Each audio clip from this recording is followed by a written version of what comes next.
In the summer of 1969, Gertrude Miller was 29 years old and seen in her small Virginia town as the portrait of the perfect wife.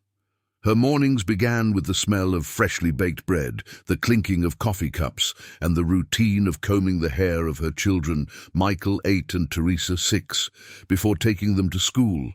She earned extra money sewing dresses for neighbors, stashing each bill in faded envelopes as if they were small treasures. Her husband, Anthony, an accountant at the town's only bank, always appeared impeccably pressed in his suits, even in the stifling July heat. To everyone, they were the model family, smiling children, a tidy house, and a woman dedicated to being the silent support of a respected man. But beneath that facade, Gertrude sensed a strange coldness in Anthony's gaze, absences shrouded in vague excuses and an emptiness that no one else seemed to notice. The day that everything changed began like any other, until a severe migraine forced her to search for the bottle of pills in her husband's desk. That room, which smelled of aged paper and fresh ink, was always perfectly tidy. As she rummaged through a drawer, the family Bible slipped and fell to the floor, scattering its yellowed pages. Between them, a folded piece of paper stood out like a hidden secret of faith. Gertrude's hands trembled as she unfolded it, and as she read what it said, she felt her heart pound in her chest. If she discovers the truth, kill her. The hurried handwriting belonged to Edward, the bank manager and Anthony's close friend. The world crumbled in an instant. That sentence left no doubt. The danger was not outside, but within the privacy of their own home. That night, Gertrude couldn't close her eyes. She lay motionless in bed, listening to Anthony's steady breathing beside her, every sound seeming like a latent threat. The bill still burned her hands even though she'd hidden it back in the Bible, as if she wanted to keep the scene of its discovery intact. She thought of her children, of how Michael still slept cuddled to a toy train, and of how Teresa used to wake up in the middle of the night looking for water. The idea that her husband, the same man with whom she had shared a decade of her life, could be involved in something so sinister overwhelmed her. She couldn't confront him, not yet. She had to pretend normalcy, but she also had to find answers. The following days became an exercise in silence and observation. Gertrude began to notice details that had previously gone unnoticed. Phone calls Anthony answered in a low, dry voice, monthly trips to Richmond disguised as business meetings, receipts hidden in folders he'd never shown her. During one of those checks, she found invoices for jewelry purchased with cash and documents listing an address that didn't correspond to any known property.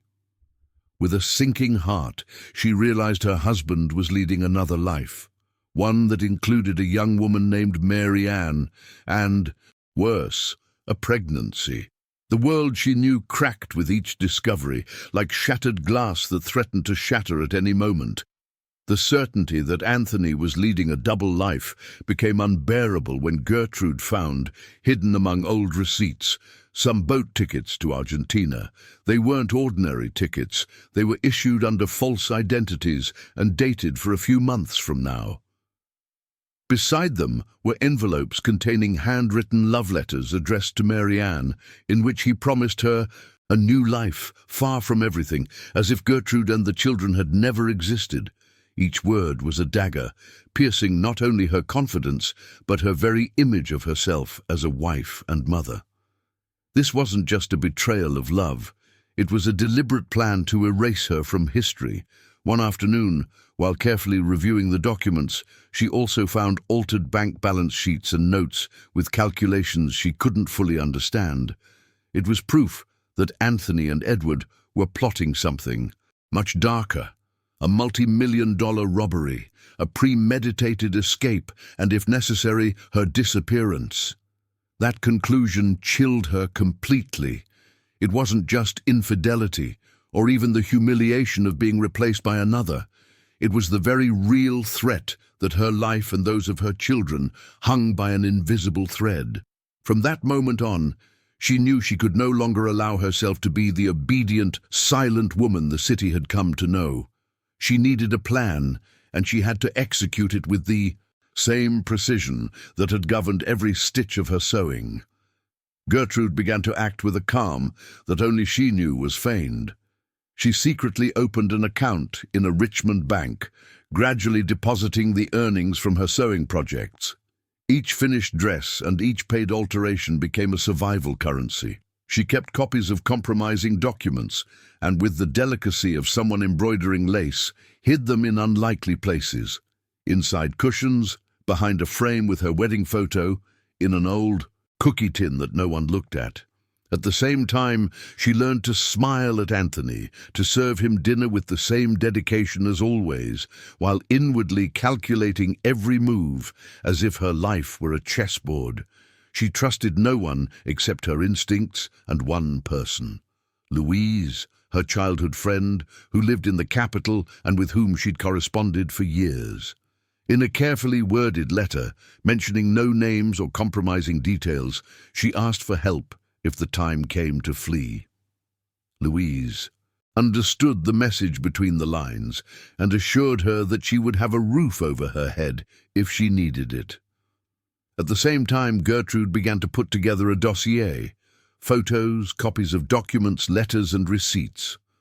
One night, taking advantage of the darkness, she left everything in an anonymous envelope in the office of Inspector Mendez, the only man in the region known for his incorruptibility. She wasn't seeking immediate revenge. She was looking for protection for her children and a way out when everything went wrong. The day of the big coup was approaching, and Gertrude felt it in the air, like a silent storm announced by a change in pressure and the scent of the wind. Anthony was more restless than ever.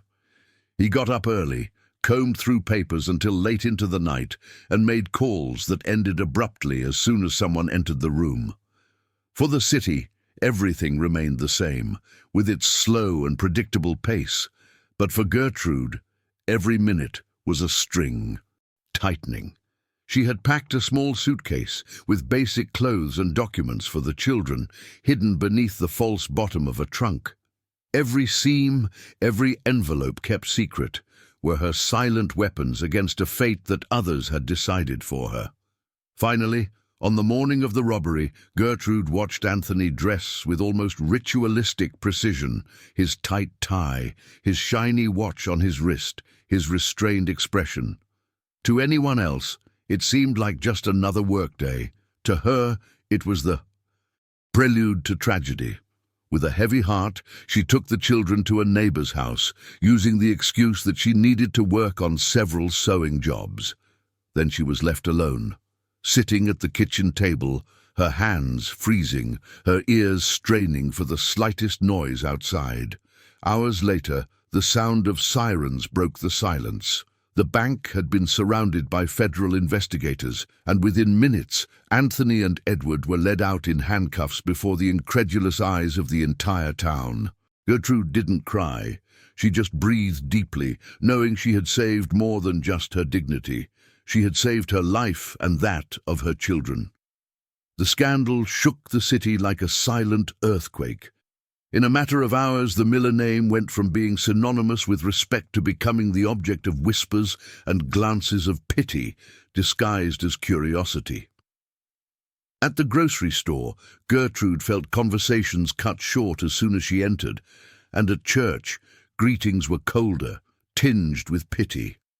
The perfect wife had been publicly betrayed and cheated on, and although no one said it out loud, everyone expected to see her crumble. But Gertrude stood tall, her face serene and her steps firm, as if each glance were another brick in the invisible wall she was beginning to build around herself. However, her material stability was rapidly crumbling. The house, mortgaged under Anthony's schemes, passed into the hands of the bank, and with 2 young children, Gertrude realized she couldn't support herself alone in that city, where everything reminded her of the betrayal. It was then that she turned to Louise, her childhood friend, who welcomed her to the capital with a long, silent hug, the kind that speaks louder than any words. There, far from the gossip, she began working as a seamstress for local shops, and little by little she built a small workshop.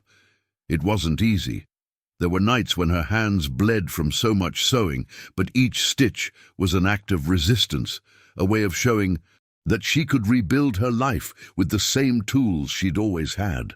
Over time, that small makeshift workshop in a rented room began to transform into something more.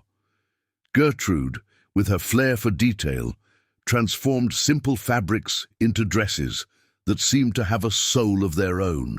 Neighbors in the capital began recommending her, and soon clients were arriving with photographs torn from magazines, confident that she could replicate the elegance of the great fashion houses.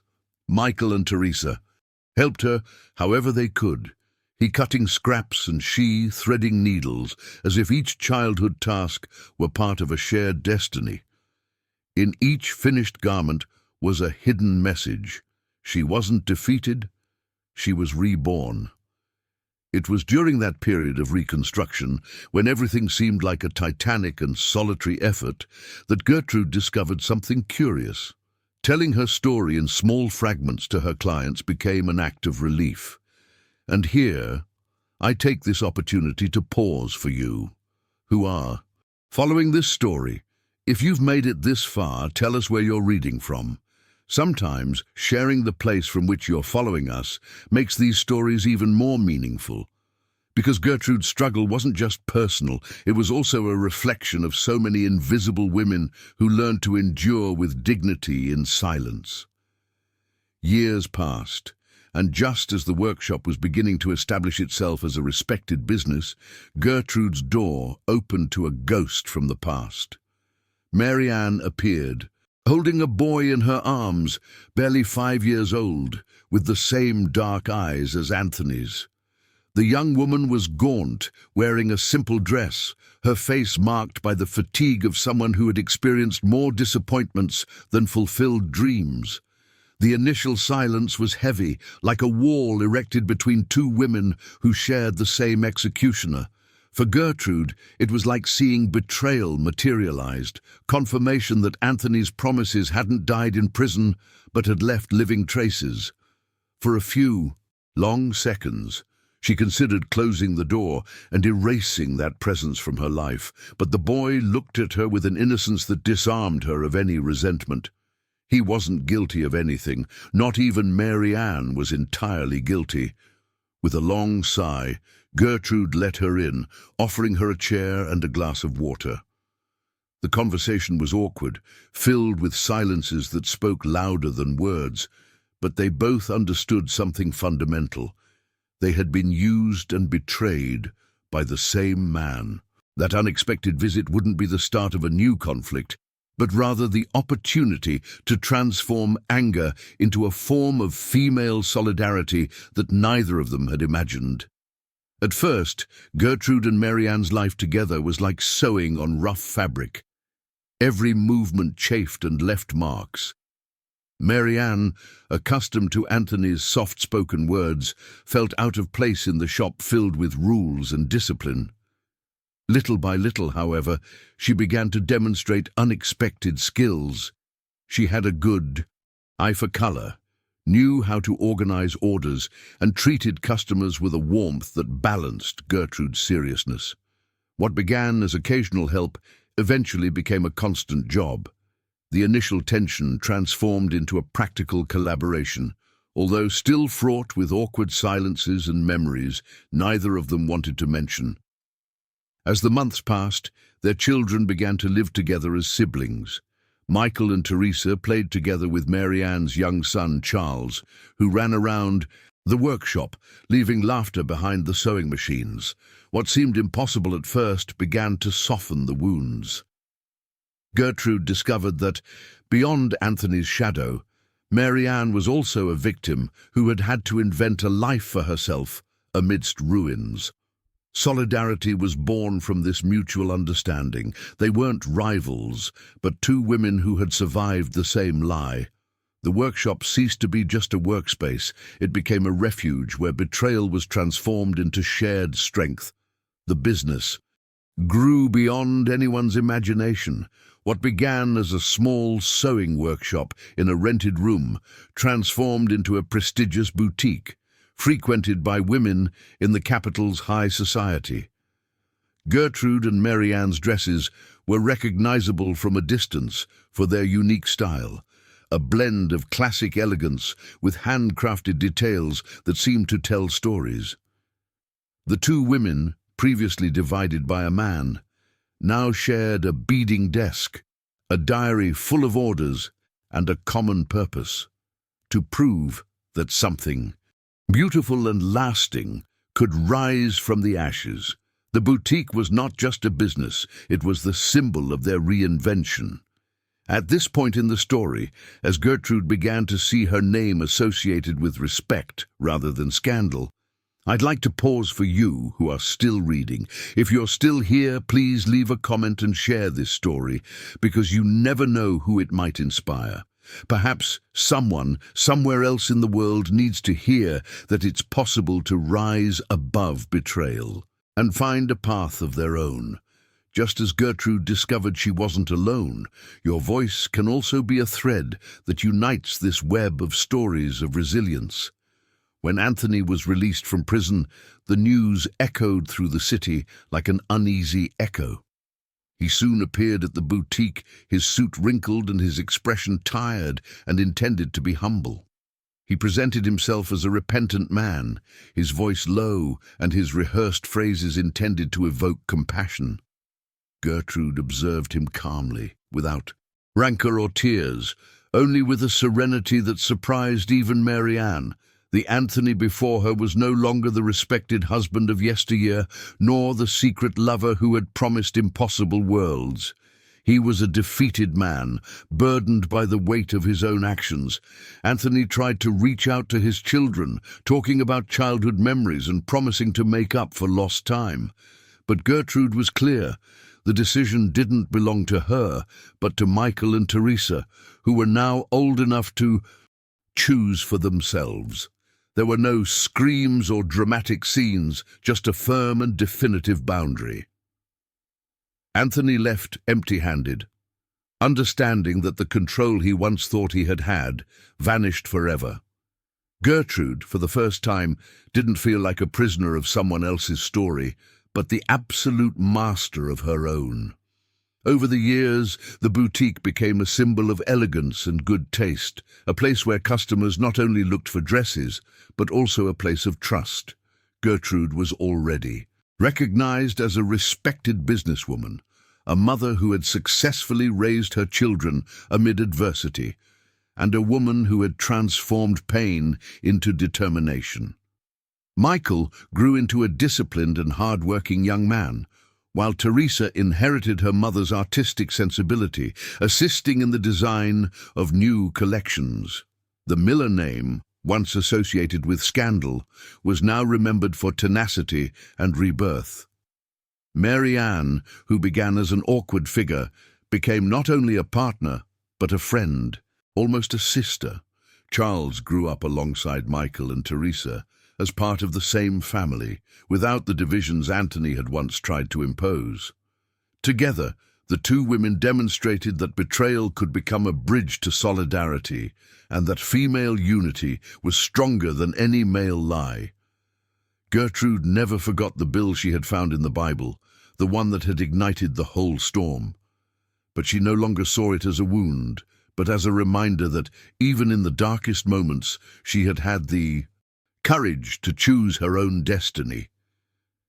The day she decided to permanently lock that bill in a wooden box, Gertrude realized that the threat that had once paralyzed her had become the driving force behind her new life. Nothing was ever the same again, and that was okay. She had learned that betrayal could strip her of almost everything, but not of her inner strength. The city that once judged her now regarded her with respect, and in every stitch of her clothes was the memory of everything she had. Overcome, her story was no longer that of a cheated wife, but that of a woman who chose dignity over fear. When she closed the boutique at the end of each day, she saw her children and Charles running among the fabrics and mannequins, and she understood that this was her true triumph. Anthony had been left behind, trapped in his own past, while she had built a solid present and a future open to hope. She didn't need revenge, because her best justice was the life she now led. Gertrude Miller was no one's shadow. She was proof that even on the darkest days, one courageous decision can change everything forever.